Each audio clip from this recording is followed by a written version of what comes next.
4장 새로운 시작. 예수께서 이 첫 표적을 갈릴리 가나에서 행하여 그의 영광을 나타내심에 제자들이 그를 믿으니라. 요한복음 2장 11절. 예수님과 제자들이 가나의 혼례의 청함을 받았다.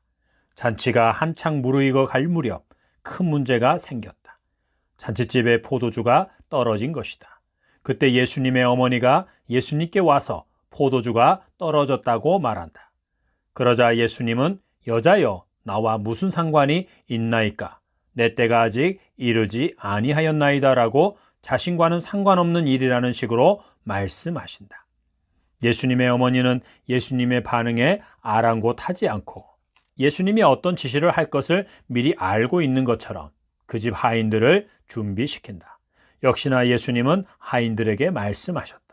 그 집의 정결 예식을 지키기 위해 마련되어 있는 6개의 돌 항아리에 물을 가득 채우라고 하셨다. 하인들이 다 채우자 곧바로 다시 떠서 연회장에 갖다 주라고 해서 연회장에게 갖다 주었더니 그가 맛보고는 감탄을 했다.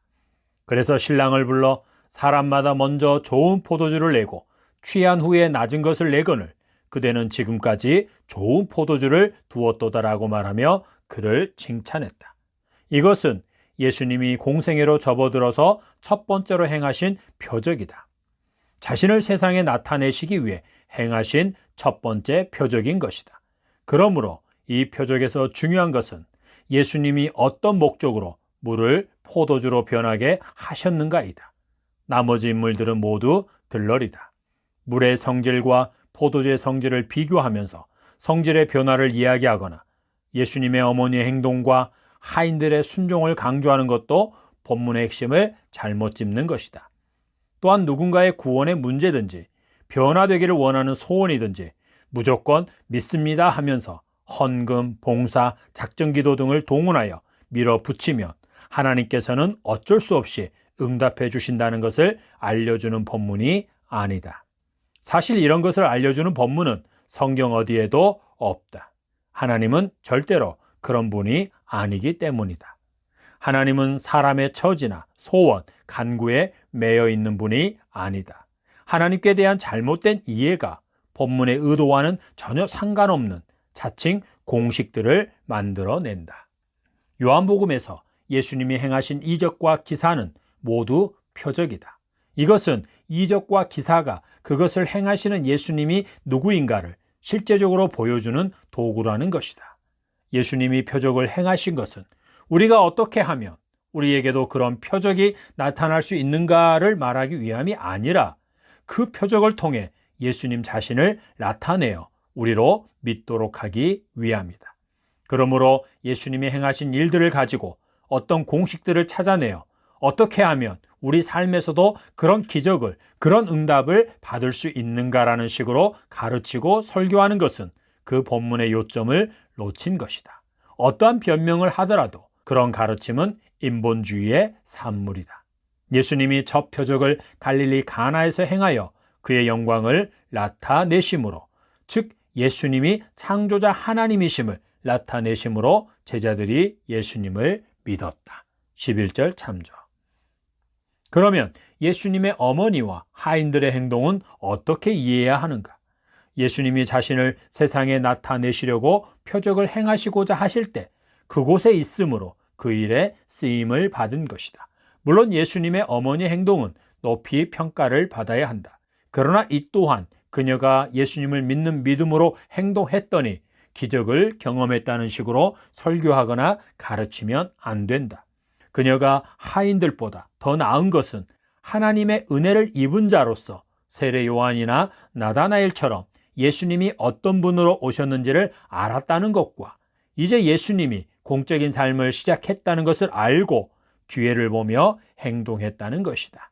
마가복음서에서는 예수님의 친척들이 예수님을 미쳤다고 해서 붙들러 왔다고 기록하고 있지만 요한복음은 이런 부분을 의도적으로 생략한다. 예수님에 관한 영화 중 어떤 영화는 예수님의 공생의 시작 부분을 이렇게 묘사하고 있다. 예수님은 요셉과 마리아의 장남으로서 상당히 실력 있는 몫으로 아버지의 일을 돕다가 공생애를 살아야 하는 때가 왔을 때 부모에게 자초지종을 얘기하고 길을 떠나신다. 예수님의 부모는 예수님이 원래 그런 삶을 위해 태어난 아들임을 인정하고 기꺼이 예수님을 떠나보낸다. 요한복음의 예수님의 어머니는 이미 하나님의 은혜를 입은 자로서 예수님을 알고 믿고 있었다. 그리고 공생애를 시작하신 예수님이 결혼식장에서 포도주 문제를 해결해 주시기를 기대한 것이다. 그 해결을 통해 더욱 확실하게 예수님 자신을 세상에 나타내시기를 기대한 것이다. 그녀의 기대는 예수님이 자신을 세상에 나타내시기로 작정하신 때에 딱 맞아 떨어졌다. 만약 예수님이 작정하신 때가 아니었다면 예수님의 어머니나 하인들의 수고는 헛수고가 되었을 것이다. 예수님은 그 누구에게도 자칭 믿음의 기도에도 매이는 분이 아니다. 믿음의 기도는 하나님의 뜻이 이루어지기를 구하는 기도이다. 하나님을 전적으로 신뢰하면서 하나님의 뜻대로, 하나님의 방법대로, 하나님의 때에 하나님의 영광을 위해 이루어지기를 구하는 것이다. 하나님께서는 간혹 간절히 매달리는 간구에도 응답하시기는 하시지만 이것은 하나님의 선하시고 기뻐하시고 온전하신 뜻 안에서 즐겁게 응답하신 것이 아니다. 그냥 허용하신 것일 뿐이다. 하나님께서 마지못해서 허락하신 것이다. 이런 응답은 궁극적으로 당사자에게 유익하지 않다. 선한 열매를 맺게 하지 못한다는 것이다. 어떤 응답은 차라리 받지 않았더라면 더 좋았을 것을에 해당되기도 한다. 당사자는 당장 응답을 못 받으면 죽을 것 같은 심정이었겠지만 말이다. 히스기야 왕이 병고침을 받아 생명을 15년 더 연장받은 일이 이런 경우에 해당한다. 열왕기하 20장 참조. 하나님께서 이사야를 통해 하신 말씀처럼 자기의 죽음을 받아들이고 집안을 정리했더라면 그 이후의 역사는 어떻게 되었을까? 히스기야가 고침을 받지 않았다면 바벨론 사신들이 오지도 않았을 것이고 유다 역사상 가장 악한 왕, 그래서 하나님으로 하여금 심판을 확정짓게 만든 장본인인 므낫세가 태어나지도 않았을 것이다. 히스기야 왕이 고침을 받은 후 3년에 므낫세를 낳았다. 히스기야가 죽고 므낫세가 12세에 왕위에 올랐다. 열왕기하 21장 1절 참조. 하나님께서는 자기의 기뻐하시는 뜻을 따라 행하시는 분이다. 이 일에 누군가를 동역자로, 수행자로 세워 기도하게 하시고 순종하게 하신다. 요한복음은 시작부터 창조, 구원, 그리고 새롭게 되는 모든 일들이 하나님께로부터 시작된다는 것을 매우 강조하고 있다.